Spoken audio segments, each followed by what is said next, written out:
Alléluia, Alléluia. Louange à toi, Seigneur Jésus. Alléluia, Alléluia. Louange à toi, Seigneur Jésus. Loué soit Jésus-Christ.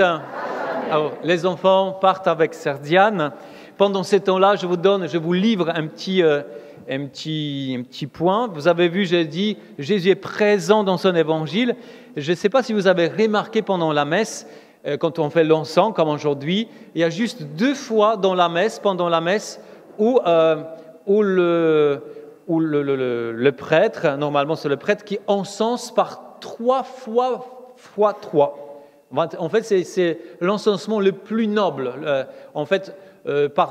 C'est la chose, on peut dire comme ça, la chose reçoit donc le moment le plus solennel de l'encens, parce que c'est le plus, c'est 3 fois 3, alors que les autres fois, c'est 3 fois 2, etc. Ça diminue. C'est les 2 moments.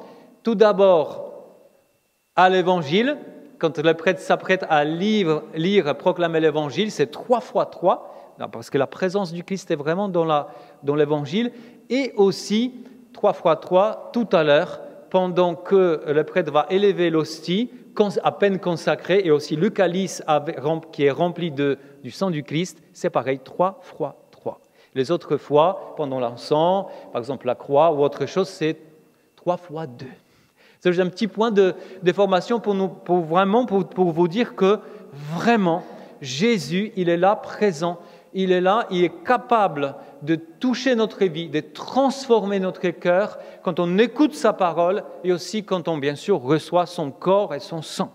Donc aujourd'hui, il y a aussi la deuxième lecture aujourd'hui, nous parlait c'est Saint Paul qui disait, bon, maintenant, priez pour moi pour que la parole puisse accomplir. Voilà, donc priez pour moi. Je ne suis pas Saint Paul, mais priez pour moi pour que la parole, ce que je vais vous dire, puisse accomplir aussi dans vos cœurs des choses, des merveilles. Amen ou pas amen? Amen.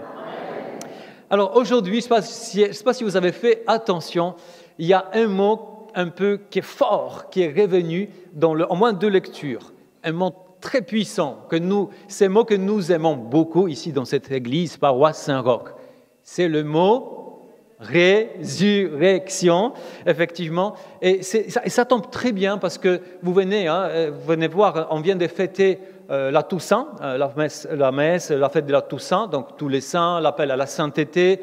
En même temps, nous pensons à tous qui nous ont précédés, qui sont partis vers le Seigneur, qui sont auprès de lui, au paradis, donc tous les saints. Le lendemain, le 2 novembre, on a pensé à tous les fidèles qui sont en route vers le Seigneur, qui ont quitté la terre, mais qui sont encore dans cet état que nous appelons le purgatoire. Ils sont en train d'être purifiés, leur âme peut accéder tout de suite au paradis parce qu'il y a encore quelques petites taches de noirceur, donc Dieu les purifie. Donc nous avons prié, c'était une journée de prière pour tous les fidèles défunts et pour les âmes du purgatoire. Et maintenant, le Seigneur nous donne quelque chose de beau, des textes sur la résurrection des morts. Est-ce que c'est pas formidable? C'est génial. En fait, on dirait qu'il y a toute une suite logique. La résurrection des morts. En fait, la première lecture, Dieu prépare son peuple, c'est-à-dire nous, petit à petit, à comprendre ces grands mystères de la résurrection des morts. Je ne sais pas si ça vous parle. Je ne sais pas si vous êtes déjà posé des questions. Il y a beaucoup de gens, beaucoup de fidèles, des chrétiens qui se posent cette question. Comme j'ai entendu une jeune, pendant la mission que je faisais pendant une semaine, je viens de rentrer de la mission évangélisation, une jeune catholique qui me disait, mon père, excusez-moi, mais quand on va ressusciter, notre corps va ressusciter un jour par Jésus, moi je vais ressusciter jeune ou âgé? Est-ce que si je meurs jeune, je vais ressusciter jeune? Ou si je meurs âgé, mon corps va ressusciter âgé? Et certainement, parmi vous, il y a beaucoup de personnes qui se posent cette question. Mais excusez-moi, si je suis chauve, c'est pour les messieurs. Si je suis chauve, j'ai perdu tous mes cheveux. Alors, je suis encore en train de perdre. Donc, je me pose la question. Donc, si je meurs chauve, est-ce que quand je vais ressusciter, je vais retrouver tous mes cheveux ou pas? Enfin, il y a beaucoup de questions comme ça, parce que nous sommes devant un grand mystère. Saint Augustin, quand il parlait de la résurrection des corps, alors je vous signale que la résurrection des corps des personnes ce qu'on appelle aussi la résurrection de la chair, en fait, c'est un élément essentiel de la foi chrétienne. Genre, c'est pas juste oui, je ressuscite ou je ne ressuscite pas, on s'en fiche, on avance dans la vie. Non, c'est vraiment, ça fait partie de la foi chrétienne, des choses essentielles, mais ce n'est pas évident. C'est pourquoi cet Augustin, 4e siècle après Jésus-Christ, déjà à l'époque, écrivait, il disait, sur aucun point de la foi chrétienne, sur aucun point, la foi chrétienne ne rencontre plus de contradictions que sur la résurrection de la chair. Déjà à l'époque, alors on peut se dire, oui, à l'époque, les gens ils étaient moins scientifiques qu'aujourd'hui, ils croyaient simplement en n'importe quoi, mais en fait, déjà, non, ce n'est pas vrai. Déjà à l'époque, c'était difficile, c'était un point plein de contradictions, en tout cas, des gens qui partageaient une autre religion, une autre philosophie, c'était compliqué. Mais ce n'est pas pour autant que Dieu n'a pas préparé son peuple. Regardez la première lecture, on n'a pas tout lu parce que c'est une lecture dense le deuxième livre des martyrs d'Israël, qu'on appelle aussi des Maccabées. En fait, tous ces jeunes gens qui sont ces fils de la dame, qui est là aussi, qui sont carrément massacrés par un roi païen qui... Bon bref, je ne veux pas vous raconter toute l'histoire. Vous allez voir par vous-même dans la Bible, si vous êtes curieux, ça c'est la bonne curiosité. En tout cas, ces jeunes hommes, un de ceux qui sont massacrés, il va dire juste avant, ces rois complètement païens qui s'en fichent de tout et tout le monde, et de la foi pas des chrétiens mais des juifs à l'époque, eh bien, non, c'est pas ça, mieux vaut mourir par la main des hommes quand on attend la résurrection promise par Dieu, tandis que toi, tu ne connaîtras pas la résurrection pour la vie. Il s'adresse comme ça au roi. Donc, c'est-à-dire, c'est beau parce que ce jeune homme, alors qu'il n'a pas connu Jésus, c'était bien avant Jésus, mais il avait déjà cette foi incroyable qu'un jour, il va ressusciter, son corps va ressusciter pour la vie éternelle. Et c'est pourquoi il avait cette force en lui. Toi, tu peux me tuer, de toute façon, moi, je vais être ressuscité, mais toi, roi, païen, ça va être compliqué pour toi. Et après Jésus, bien sûr, aujourd'hui dans l'Évangile, après dans l'Évangile, certainement, en écoutant cet Évangile, vous vous posez plein de questions parce qu'il y a plusieurs choses dedans. Mais en fait, la chose la plus importante dans l'Évangile d'aujourd'hui, c'est la question sur la résurrection aussi. Parce que l'Évangile commence comme ça. Quelques Sadducéens, donc les gens bien placés, haut placés, les Sadducéens, c'est ces mouvements chez les Juifs ou de ces mouvements de cette un peu classe sociale, on peut dire comme ça, venaient les grands prêtres de Jérusalem. Enfin, c'était un mouvement c'était un peu les nobles de Juifs. En fait, c'est de cette classe sociale. Donc, ils arrivent là et ils posent cette question à Jésus sur une femme qui avait 7 maris, c'était des frères, bon bref. Mais en fait, l'Évangile rajoute, c'est les Sadducéens qui arrivent à Jésus, ceux qui soutiennent qu'il n'y a pas de résurrection de corps. En fait, tout est situé dans le sens au sujet, la question elle va être posée sur la résurrection des corps. Bon, donc la première lecture, l'Évangile va nous parler de cela. Et Jésus va répondre lui-même. Alors c'est très très fort, Jésus, que vous savez que la révélation de Dieu arrive au sommet avec Jésus. Jésus ne cache rien. Jésus dit ce qu'il a à dire. En fait, il va tout livrer, il va tout donner, il va tout révéler. Il va dire même ceci, les enfants de ce monde prennent femme, mari, mais ceux qui ont été jugés dignes d'avoir part au monde à venir et à la résurrection d'entre les morts ne prennent ni femme, ni mari, etc. Ils ne peuvent pas, car ils ne peuvent plus mourir. Ils sont plus semblables aux anges. Ils sont enfants de Dieu et enfants de la résurrection. Est-ce que c'est pas beau? Est-ce que vous êtes enfants de la résurrection? Waouh! Nous sommes les enfants de la résurrection. Je crois que c'est que l'évangile selon Saint Luc parce que cette même scène, elle revient dans les autres évangiles. Mais je crois que c'est le moment, lui, qui utilise ce terme « enfant de la résurrection ». Est-ce que vous avez fait attention à ça avant? Je suis, on va dire ensemble, enfin chacun pour soi, je suis enfant de la résurrection. Je suis enfant de la résurrection. Ah, ça va tout de suite, ça va mieux. Hein? En fait, il y a quelque chose de grand. Qu'est-ce que ça veut dire résurrection? Le mot résurrection vient du latin qui dit resurgere, ça veut dire tout simplement s'élever, c'est relever, et surtout on peut rajouter, c'est relever d'entre les morts. D'ailleurs, si on regarde la même parole en grec ou bien en hébreu, en fait, ça donne exactement la même chose. Dans toutes les trois langues bibliques, si vous prenez les équivalents, c'est relever ou bien c'est relever d'entre les morts. C'est fort, hein? Du coup, quand quand notre évangile utilise les mots qui viennent du latin, en fait, c'est le même mot partout. Donc, bien après, Jésus rajoute que le mort ressuscite. Moïse lui-même le fait comprendre dans le récit du buisson ardent, quand il appelle le Seigneur, le Dieu d'Abraham, le Dieu d'Isaac, le Dieu de Jacob. Il n'est pas le Dieu des morts, mais des vivants. Tous, en effet, vivent pour lui. Donc voilà, donc Dieu, petit à petit, révèle cette grand, à la fois mystère, mais en quelque chose de la donnée de la foi qui est essentielle, c'est la résurrection de tous les morts, de nos corps mortels. Alors tout d'abord, nos corps mortels sont très importants. Alors vous savez qu'à Rome antique, quand les chrétiens sont arrivés, Saint-Pierre, même avant Saint-Pierre, il y avait d'autres chrétiens qui sont arrivés à Rome, la capitale de l'Empire. Eh bien, quand les chrétiens sont arrivés, quand les philosophes de Rome, des philosophes qui réfléchissaient énormément, qui écoutaient leur message, leur foi, ils disaient avec un grand mépris, ça c'est la religion des corps. Parce que pour certains, il fallait surtout se libérer de la prison du corps, parce que le corps, c'était juste ce qui nous retenait par terre, sur cette terre, un truc matériel qui s'abîmait, juste l'enveloppe de notre âme. C'est qu'il fallait par contre chercher, c'est notre âme, tout ce qui est spirituel. Et donc ils méprisaient tout ce qui était corporel. Mais les chrétiens, ils avaient une autre façon de voir. Justement, ils avaient la façon de voir biblique, qui s'appuyait sur la parole de Dieu, l'Ancien et le Nouveau Testament, l'enseignement de Jésus aussi, donc le Nouveau Testament. Et en fait, pour eux, c'était nous sommes, notre personne, c'est un ensemble de l'âme et du corps.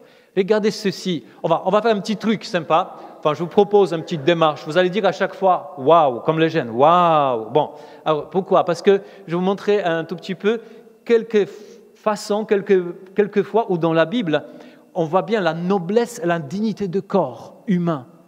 Voilà. Donc par exemple, déjà regardez la création de l'homme et de la femme. Dieu crée l'homme et la femme, il ne crée pas que l'âme humaine, il crée le corps. Vous vous rappelez ce récit où Dieu façonna le corps à partir de la terre, etc. Il s'agit du corps humain. Et en voyant l'homme et la femme avec leur corps, Dieu a dit, et Dieu le faisa à son image et sa ressemblance, en nous disant c'est léger, nous disant waouh, ben oui, c'est magnifique. C'est Dieu lui-même qui a dit que le corps, parce que nous-mêmes, on méprise notre corps parfois, parce qu'on voit, on est malade, on voudrait être plus beau, plus grand, plus large, plus mince, plus tout. Et en fait, on se méprise, on méprise notre corps.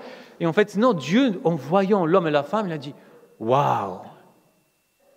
Voilà. Deuxièmement, je fais comme ça rapidement, notre exemple de la beauté de la dignité du corps humain, il y avait des hommes qui ont été pris avec leur corps au ciel avant que Jésus arrive. Par exemple, c'était à la mort, c'était pas la mort, c'est le prophète Élie, il était pris au ciel avec son corps. Wow. Mais oui, mais waouh, c'est avec le corps, pas seulement son âme, pas seulement son esprit, le corps. Après, on va arriver plus vite à Jésus. Jésus, vous allez dire waouh à plusieurs fois, ça c'est sûr.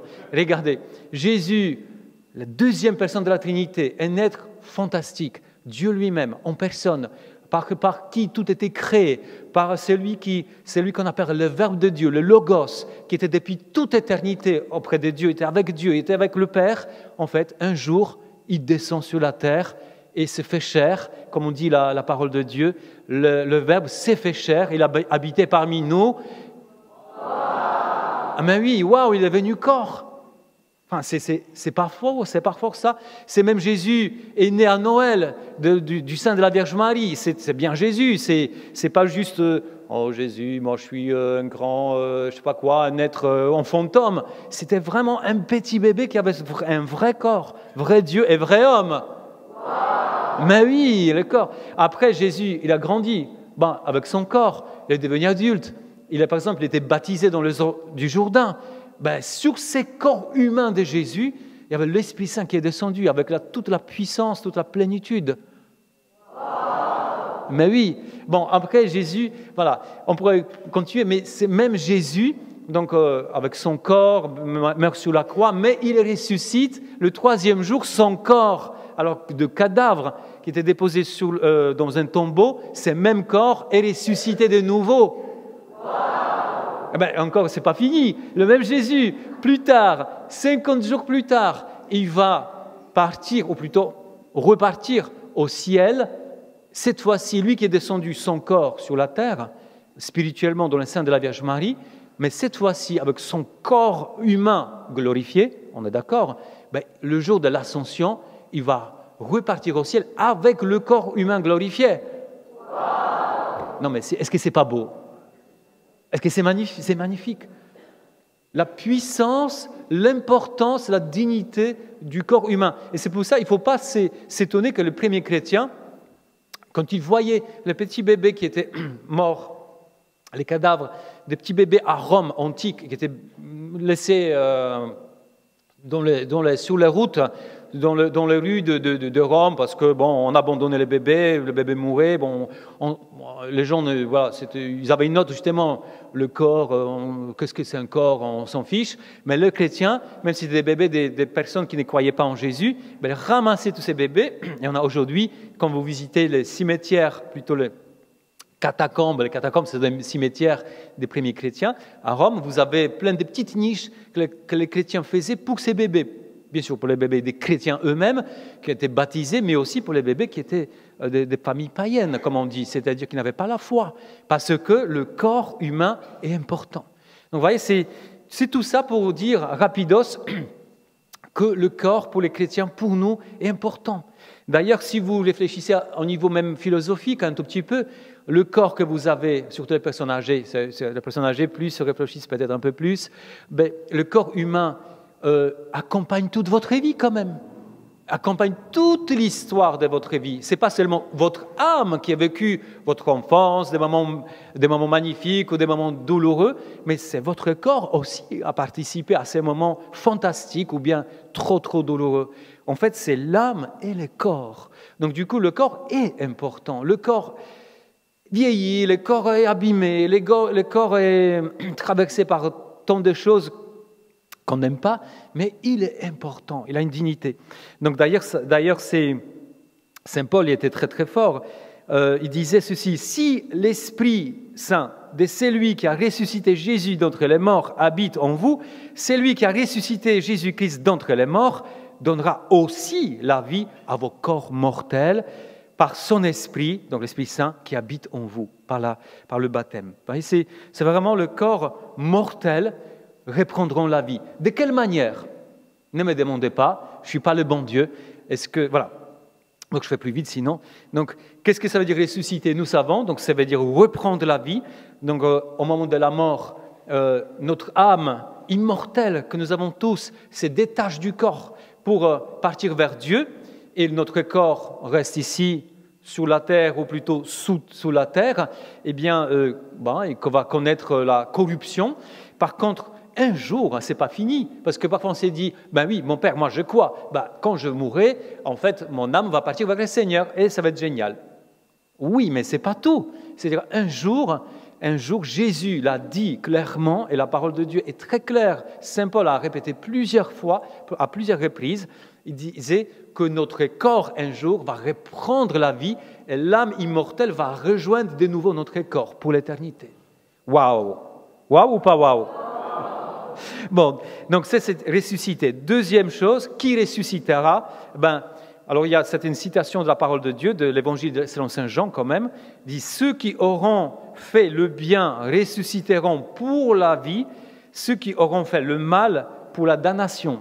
Alors ça fait un peu trembler, parce que ça c'est la parole de Dieu, je ne vais pas commenter ça, mais en tout cas, voilà, c'est quand même, il y a une certaine justice à la fin de temps.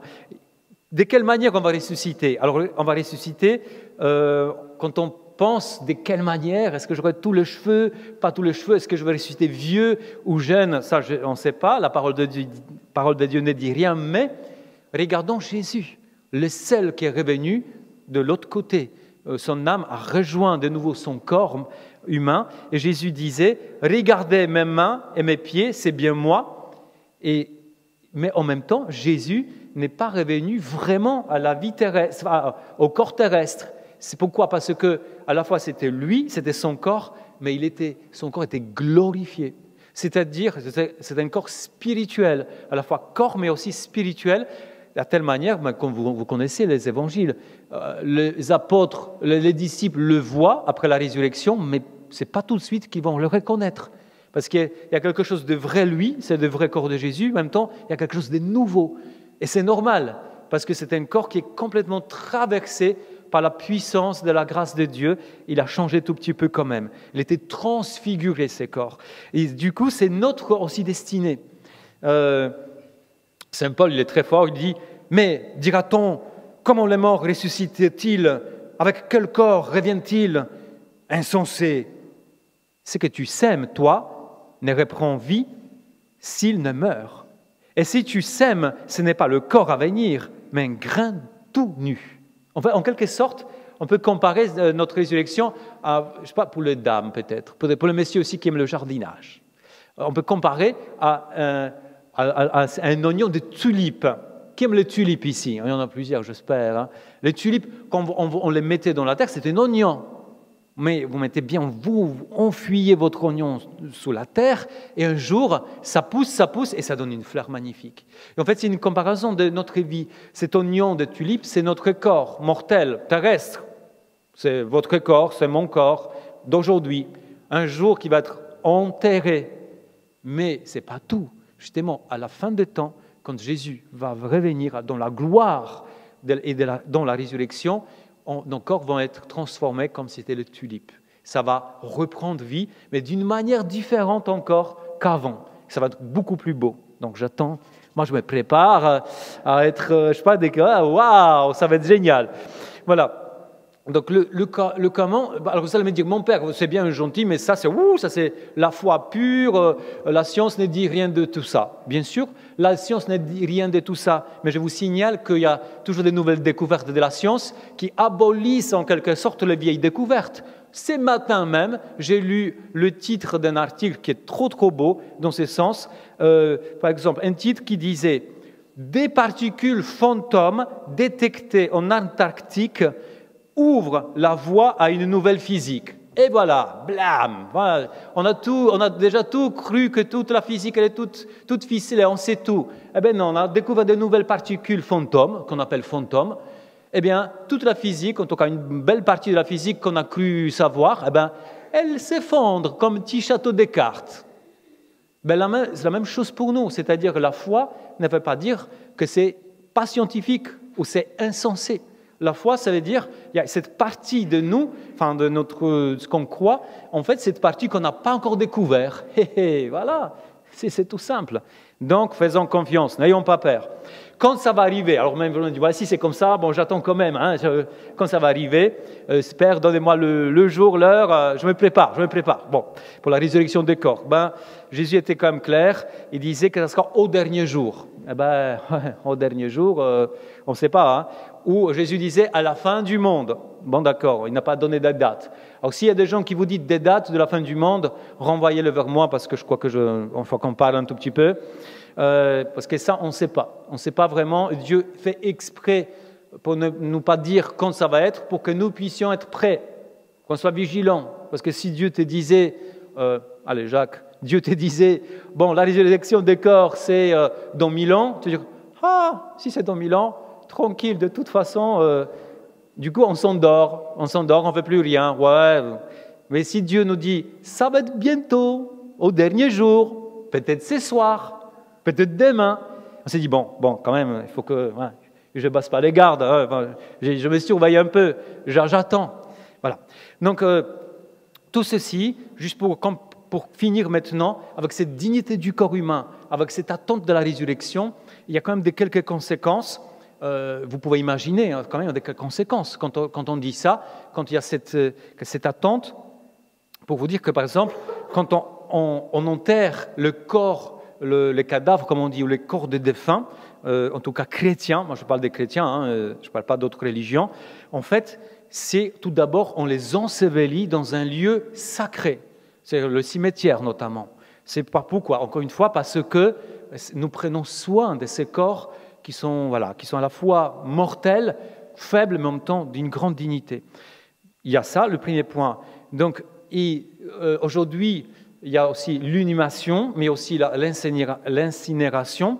Mais l'Église catholique, les chrétiens, nous avons une grande, en fait, en ayant ces grands soins de corps, cette dignité de corps, en fait, l'Église nous dit que l'inhumation est d'abord et avant tout la forme la plus idoine pour exprimer la foi et l'espérance à la résurrection. C'est-à-dire que l'Église ne ferme pas la porte à ceux qui veulent se faire incinérer, mais la forme la plus belle, la plus digne, c'est quand même l'inhumation, c'est-à-dire on dépose le corps entier dans un tombeau sous la terre pour respecter cette démarche. Voilà, donc moi je vous encourage, vous écoutez, vous voyez. Par contre, l'Église est claire que si quelqu'un veut se faire incinérer en protestant, voilà, moi, non, la résurrection des corps n'existait pas, la vie après la mort n'existait pas, la paradis, tout ça, ça n'existait pas, mais je vous demande de laisser les obsèques chrétiennes, et bien l'Église nous dit, ce n'est pas possible.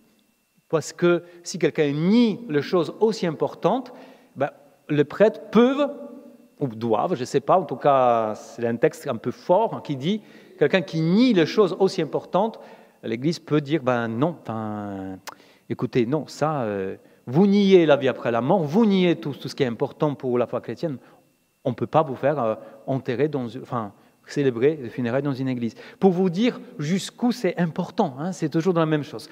Alors la foi chrétienne donc ne peut pas, j'ai une petite citation d'un document très très beau, très fort, la foi chrétienne ne peut donc tolérer des attitudes ou des rites impliquant les conceptions erronées de la mort. Par exemple, quand la mort est considérée comme l'anéantissement définitif de la personne. Vous savez, parfois, on en rencontre des gens comme ça. Ah, vous savez, j'ai vis jusqu'à ma mort. À la mort, pouf, il n'y a plus rien. Donc, je suis tout anéanti, il n'y a plus rien après. Eh bien non, ça, c'est pas chrétien. Pas du tout même. C'est loin d'être chrétien. Deuxième point, la mort comme un moment de sa fusion avec la mère nature ou avec l'univers. Ah, il y a des gens comme ça, il y en a même beaucoup qui croient ça. Mais les chrétiens ne croient pas ça. La mère nature, ça n'existait pas. La nature, ça existe, attention. La nature belle, la nature qui est magnifique, l'œuvre de Dieu, ça existe. Mais la mère nature, un peu comme une déesse, comme une personnalité, ça n'existait pas, tout simplement. Derrière la nature qui est magnifique, bien sûr, il y a l'œuvre, il y a le Créateur. C'est une intelligence incroyable qui a mis toutes ces lois de la nature en route. Mais avec la mort, après la mort, il y a une vie. Comme la mort comme une étape dans le processus de réincarnation. Voilà, vous avez déjà entendu plusieurs fois ici, le mot réincarnation, franchement, c'est une invention des religions orientales, asiatiques. C'est rien à voir avec la foi chrétienne. Franchement, c'est la réincarnation. D'ailleurs, je vous signale rapidement que tous ceux qui croient en la réincarnation, ils font tout pour échapper à la réincarnation. Et parfois, nous, en Occident, on a pris ces mots, on s'est dit, ah oui, c'est génial, je vais te réincarner en un moustique, enfin, je ne sais pas, en un animal, en une plante. Le moustique, c'est un problème parce que les gens font comme ça et après, ça ne dure pas longtemps. Mais pour vous dire que, non, c'est rien à voir. On ne peut pas, justement, il y a une vie après la mort et je ne veux pas reprendre la vie. Parce que ma vie, elle continue toujours. Donc voilà, il y a ça. Et en quatrième, dernière chose, la mort n'est pas encore compatible. La mort comme la libération définitive de la prison du corps. Je vous ai parlé là des philosophes, voilà. Oui, le corps juste pour soutenir mon âme, parce que mon âme, ça, c'est Non, c'est ton corps et ton âme qui vont ensemble. Voilà. Donc, ces grands respects est vraiment nécessaire pour honorer Dieu. Ces grands respects de notre corps, de notre personne tout entière, est justement est nécessaire pour que nous puissions avancer dans notre vie, parce que Jésus nous a dit que, bon, bien sûr, d'un côté, il y a la résurrection des corps qui vont mourir, mais déjà, la parole nous dit, vous êtes déjà ressuscités avec le Christ. Par le baptême, vous avez reçu, vous êtes ensemble avec Jésus, ressuscité. Votre vie appartient déjà à ce Christ qui est vivant pour l'éternité. Donc nous vivons déjà en partie cette résurrection mystérieuse, maintenant d'une manière spirituelle, mais dans quelques temps, dans beaucoup de temps pour certains, on va vivre cette résurrection des corps, que ça va être un accomplissement, ce que vivons maintenant. Et que le Seigneur nous donne la paix, la joie et la foi, et le Seigneur nous donne cette joie c'est dire, un jour, mon corps qui est faible, qui est travaillé par la vieillesse, la maladie, tout, un jour il va être magnifique, et il va être vivant pour toujours auprès du Seigneur. Amen.